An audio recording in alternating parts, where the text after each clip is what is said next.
सभी भैया बहनों को नमस्कार।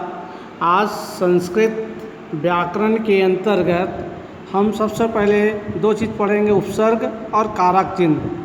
तो उपसर्ग क्या है? तो संस्कृत भाषा में उपसर्गों का बहुत महत्व है। ये प्रायः शब्दों व धातुओं के पूर्व जोड़े जाते हैं। पूर्व मतलब पहले। इसके जुड़ने से धातु का अर्थ प्रायः परिवर्तित हो जाता है। परिभाषा: गति संज्ञक शब्द उपसर्ग कहलाते हैं। इनके धातु के पूर्व लगने से एक नया शब्द बन जाता है और प्रायः शब्द का अर्थ बदल जाता है। उदाहरण के देखेंगे, निम्नलिखित है, ये उपसर्ग हैं जो उसको आगे जोड़ा जाता है। प्र, परा, अप, शम, अनु, औ, निश, निर, दुष, दुर, वि, आंग, नि, अधि, अपि, अति, शु, उत, अभि, प्रति, परि, उप, ये आदि कहलाते हैं। प्र भी है तो देखिए, यथा जैसे प्र से हो गया प्रमाण, स्माण है ना, प्रमाण। प्रभाव, भाव के सामने प्रार्थना। अब परा है तो परागत, पराभव, पराजय। इस प्रकार अन्य शब्दों का भी आप जोड़ करके दो दो शब्द बना करके आप कॉपी में लिख लेंगे। आइए अब देखते हैं कारक चिन्ह। ये गति है हमारे संस्कृत पढ़ने के लिए, जिसका हिंदी में हम इसको अर्थ बनता है, उसको और कैसे अर्थ निकलता है। तो सबसे पहले देखेंगे विभक्ति। संस्कृत वाक्य रचना करते समय कर्ता और क्रिया के आवश्यक रूप से ध्यान देने योग्य है।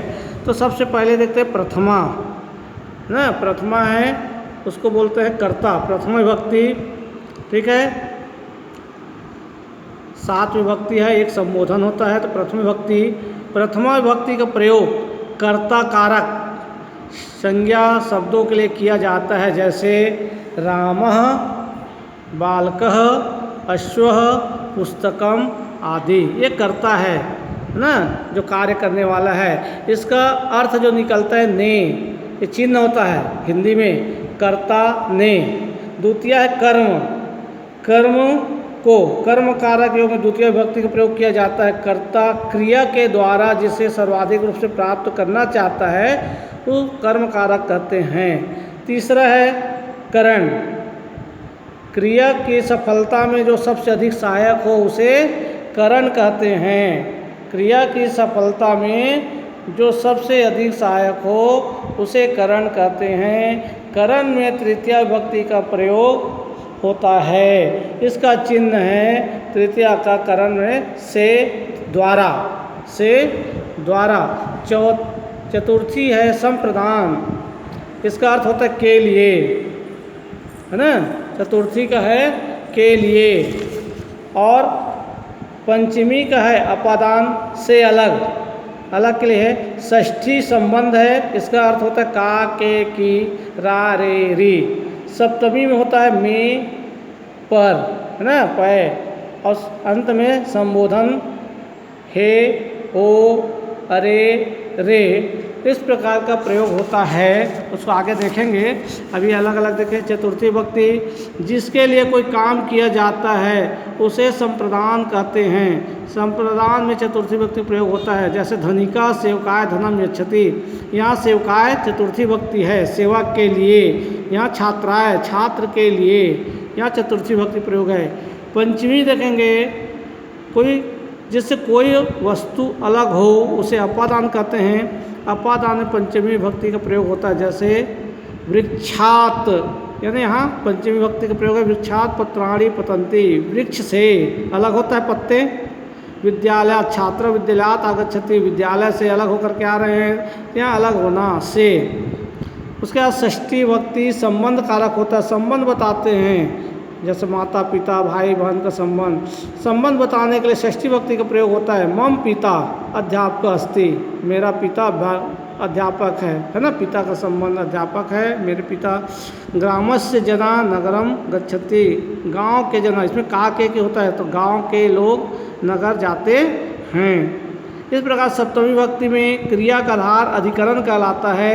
अधिकरण में सप्तमी विभक्ति होती है, जैसे मकरा जले तरंती, स उद्याने भ्रमति। ये जले या उद्याने में सप्तमी विभक्ति का प्रयोग हुआ है ना, में पर, वह उद्यान में घूमता है, ऐसा में। संबोधन कारक है। संबोधन कारक को प्रथमा विभक्ति में सम्मिलित किया जाता है। संबोधन कारक के चिन्ह हैं भो, अरे, रे आदि।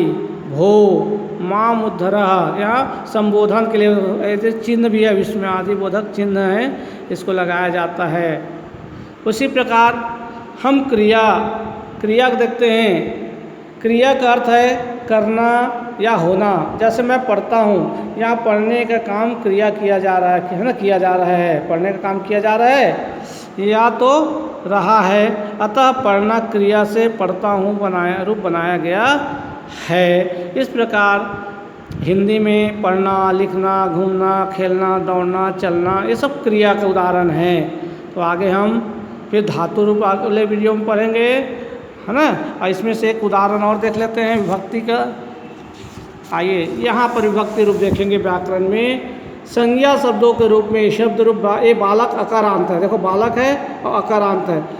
संस्कृत में 3 वचन होते हैं, हिंदी और अंग्रेजी में 2 वचन होते हैं, संस्कृत में 3 वचन होता है। एक वस्तु के लिए एक वचन, 2 वस्तु को जिससे बोध होता है द्विवचन, और 2 से अधिक 3, 4 जितना होगा वो बहुवचन। तो प्रथमा विभक्ति में देखेंगे बालकः, इसका अर्थ है बालक ने। बालको 2 बालक ने, बालकाः बहुत से बालकों ने, है ना। बालकम ये द्वितीय विभक्ति को, बालकम कर्ता ने कर्म को, है ना, को। बालकम बालक को, 2 बालक को, सभी बालकों को। बालकेन बालक के द्वारा। बालकाभ्याम 2 बालक के द्वारा। बालकई बहुत सारे बालकों के द्वारा। चतुर्थी विभक्ति बालकाय बालक के लिए, बालकाभ्याम 2 बालक के लिए, बालकेभ्यः सभी बालकों के लिए। बालकात् बालक से, बालकाभ्याम 2 बालक से, बालकेभ्यः सभी बालकों से। बालकस्य बालक का, बालकयो 2 बालक का, बालका नाम सभी बालकों का या बालकों के, है ना। बालके सप्तमी विभक्ति, इसका होता है में, पर, बालक में। बालकयो दोनों बालक में, बालकेषु सभी बालकों में या पर भी होता है।